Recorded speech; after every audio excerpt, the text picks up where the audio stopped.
These are your weekend highlights from Metro Vancouver Transit Police. Transit Police received a call after a witness noticed a man who appeared to be intoxicated on the SkyTrain. The man was sitting alone and was going in and out of consciousness, and that's when the witness saw what he believed to be a gun dropped from the man's belongings. Transit Police investigated, and through their investigation, they seized a replica-style BB gun and are still working to identify who the suspect was. In another file, Transit Police were flagged down at the corner of Main and Hastings in Vancouver. Now this was for a man who wasn't breathing and was unconscious.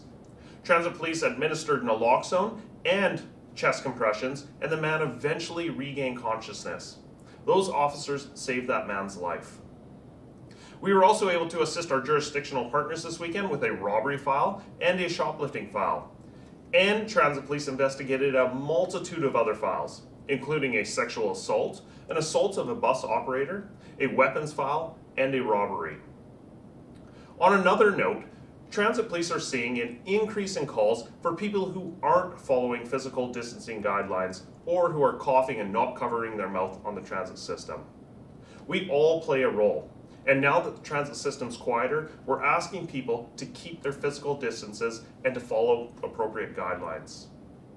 I want to end on a positive note, because despite the fact that we mentioned the previous incidences, the vast majority of the transit users are following the guidelines, and we're seeing great examples of that throughout the transit system. So thank you and keep it up. And those are your weekend highlights from Metro Vancouver Transit Police.